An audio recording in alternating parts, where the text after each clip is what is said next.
I am happier here than I was now. When I sleep,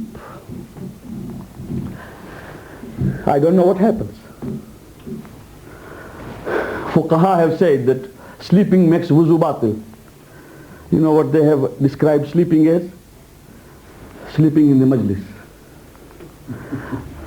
You know what is sleeping in the... Nobody sleeps in the majlis the way he sleeps on bed. He just dozes. A few words here and there of Mulla are lost. And the second moment he regains consciousness, he has slept. His wuzu is batil. There is no doubt about that. A little bit of istighraq and the whole thing goes. So, when we sleep, the senses don't work because it is a temporary departure of nafs and Allah wants to send it back. But when we die, the body does not at that moment feel, but the ruh and the soul feels everything. Everything. That is the difference. So much so that a person who gives ghusl is told by the Prophet that give ghusl slowly and gently. Don't mishandle and don't handle the body of a dead person roughly. Because the ruh looks at it, and if he sees or she sees rough handling, it says, "O people who are giving ghusl, give it gently, for we have just parted and you do not know the torture that we have experienced as the body parts permanently from the soul. You don't know the pain we have undergone. You don't know the experience we have had. Please treat this body gently." And that ruh accompanies up to the grave, goes together with janazah. And when the grave is there, or whatever has happened to the dead person, say is being drowning, and his ruh goes away with malaika, at that particular moment it departs for 3 days and not before that. Not only that, but the continuity of life, the Prophet said, is so much that the elderlies who have died come to the house of the children. My father has died. My grandfather has died. They do visit. The Prophet said the mu'mineen are allowed to visit the children and the family to see how they live. And if they see that the life has changed, in the house where there was namaz, there is no more namaz. In the house where there was Quran, there is no more Quran. In the house where there was no fisq and no fujur, no transgression, everything has entered in. They weep.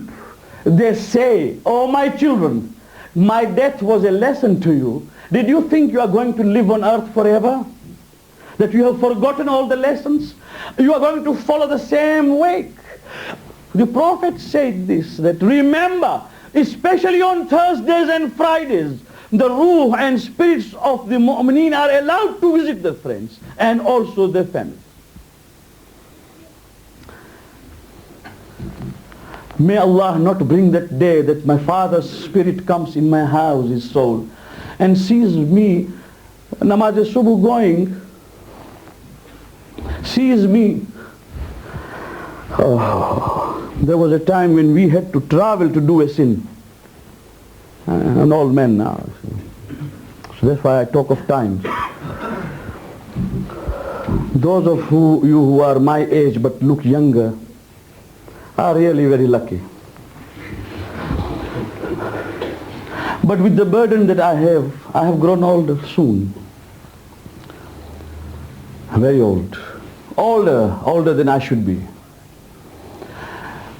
I have lived with the older people, so I know many things, which normally even my contemporaries would not know. I say, La hawla wa la quwwata illa billah. Salawat Muhammad wa alihi.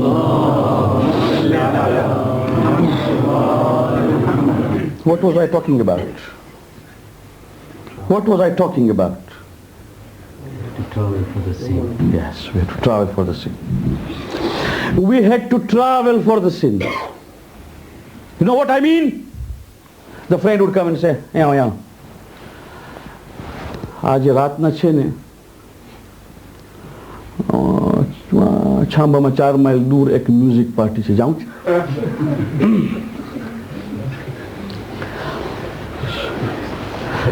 4 miles away in a shamba, so that no one knows about it. Jaunche. So we tell at home, I'm going to shamba. Bas, that's the half truth. And the parents know that the children go to shamba. Half truth. We go there, and there's a music party. Some qawwalis have come and musicians have come. We spend the night, have early breakfast in the morning, namaz also. See? And then rush back home. So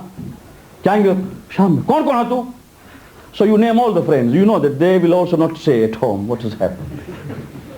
Fine. The parents are satisfied that he speaks truth. There's no lie. We had to travel 4 miles, 6 miles away. There was a time in a society where those who visited picture houses were actually blemished. To cinema jaiche. And those who went would never say that they went. And I know of good friends who went when the lights were switched off in the picture house. Enter when the lights are off. And get out before they are switched on, so that nobody sees them. This was how it was. We had to make an effort to commit a sin. Shaitan alayhi la'na wal azab. Iblis, the devil, he contrived a way so that you don't need traveling. He said, up to now I have been asking you to come to me. I am now coming to your own houses. So in a television box, it is our guest. A devil is a permanent guest in our house. Shaitan is the permanent guest in our houses. In that particular